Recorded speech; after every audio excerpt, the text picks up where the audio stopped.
आज हम कॉमर्स के लेखांकन विषय के संबंध में इतिहास की जानकारी उठाएंगे, उसका वर्तमान स्वरूप है उसके बारे में जानकारी लेंगे। देखिए, मानव का जो स्वभाव होता है वो भूलने का ज्यादा होता है, याददाश्त उसकी कमजोर रहती है, सीमित होती है। एक निश्चित सीमा तक वो याददाश्त रख सकता है, उसके बाद में वो भूल जाता है। लेखांकन उसके इस याददाश्त पर ही निर्भर है कि एक व्यक्ति की जो याददाश्त सीमित है उसको असीमित करने के लिए हमें लेखा कर लेना चाहिए, लिख लेना चाहिए।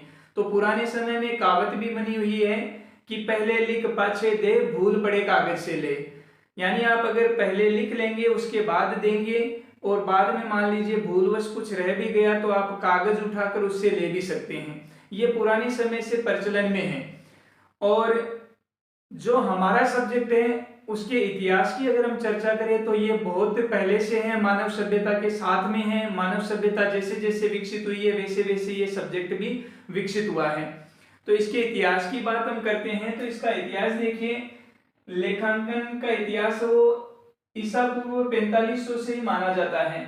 उस समय के यूरोपीय जो देश थे वहां पर ये लागू हो गया था। इसके संबंध में नीतियां अपनाई जाने लग गई थी। और बेबीलोनिया को उस समय की वाणिज्य नगरी कहा जाता था क्योंकि वहां ज्यादातर वाणिज्य क्रियाएं होती थी। और चीन में इसके लिए 2000 ईसा पूर्व से राजकीय लेखांकन पद्धति का उपयोग होने लगा था, जबकि भारत में वैदिक काल से ही आपके लेखांकन का उपयोग हो रहा है। वैदिक काल आपका 5000 ईसा पूर्व से 1000 ईसा पूर्व का समय है लगभग, और विश्व में भी उसी समय अपनाया हुआ है। इसका मतलब भारत विश्व के साथ साथ लेखांकन पद्धति को अपना रहा है, लेकिन विश्व की लेखांकन पद्धति और भारत की लेखांकन पद्धति में समय अनुसार अंतर है। और वर्तमान की जो लेखांकन पद्धति है वो विश्व के अनुरूप जरूर भारत में अपनाई गई है। जो वर्तमान लेखांकन पद्धति है उससे पहले एक और आविष्कार हमारे देश में कौटिल्य के द्वारा हुआ था, अर्थशास्त्र नामक पुस्तक के माध्यम से। कौटिल्य को चाणक्य कहा जाता है। चाणक्य की ये पुस्तक इतनी शानदार है कि अगर आप इसको पढ़ लेते हैं तो आपको यूं लगेगा कि उस समय के विचारक ने आज के माहौल को जोड़कर कैसे ऐसी बातें लिख दी हैं। यानी आप पूरी इकोनॉमी से संबंधित सारी बातें उस बुक में पाएंगे, अर्थशास्त्र पुस्तक में जो कौटिल्य के द्वारा लिखी हुई है और वर्तमान की व्यवस्थाओं से वो जुड़ी हुई है।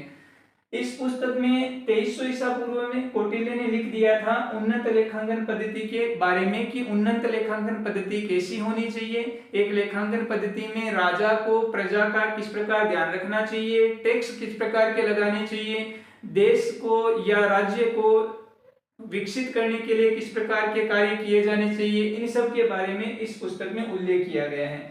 उसके बाद हम आते हैं वर्तमान व्यवस्था पे। वर्तमान में जो लेखांकन की पद्धति अपनाई गई है वो दोहरा लेखा पद्धति अपनाई गई है।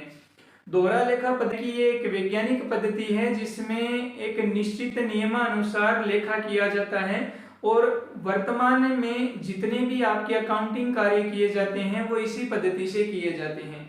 तो हम यूं कह सकते हैं कि वर्तमान जो लेखांकन व्यवस्था है उसका जन्म है वो 15वीं सदी में हुआ था। 15वीं सदी के अंत में किया गया था। 15वीं सदी के अंत में इटली निवासी लुकास पेसियोली नामक व्यक्ति को इसका जनक माना जाता है। और लुकास पेसियोली ने ही एक पुस्तक लिखी थी डी कंपेंसेट स्क्रिप्चर्स 1494 ईस्वी में, जहां उसने दोहरा लेखा प्रणाली के वर्तमान के सिद्धांतों का उल्लेख किया था पहली बार। इसीलिए उसको इसका जनक माना जाता है दोहरा लेखा प्रणाली का, या लेखांकन का जनक भी हम लुकास पेसियोली को मानते हैं। उसके बाद में ये जो किताब लिखी गई थी हूजोल्ड काउंसिल द्वारा 1543 ईस्वी में, इसका लंदन में अंग्रेजी अनुवाद किया गया। और उसके बाद दोहरा लेखा प्रणाली पर 1795 में भी एक व्यक्ति एडवर्ड जोन्स द्वारा भी पुस्त पालन की अंग्रेजी प्रणाली नामक पुस्तक लिखी गई थी। फिर इस प्रणाली को धीरे धीरे सभी देशों ने अपनाना शुरू किया और वर्तमान में इसी प्रणाली के आधार पर सभी देशों द्वारा कर का भुगतान पब्लिक से लिया जाता है अथवा एक देश से दूसरे देश में कर व्यवस्था का पालन किया जाता है। हम इसके संबंध में आगे जो बेसिक नियम है जो लुकास पेसियोली के द्वारा ही बताए गए हैं उनके बारे में नेक्स्ट वीडियो में चर्चा करेंगे। आज की इस वीडियो में हम इतना ही शामिल करेंगे। कॉमर्स वाणी में जुड़े रहने के लिए आप सभी का बहुत बहुत धन्यवाद। वीडियो अच्छा लगे तो ज़्यादा से ज़्यादा शेयर कीजिए, ज़रूरतमंद स्टूडेंट तक इस वीडियो को पहुंचाने में हेल्प कीजिए। और अगर आप इस चैनल पर नए हैं तो चैनल सब्सक्राइब कीजिए।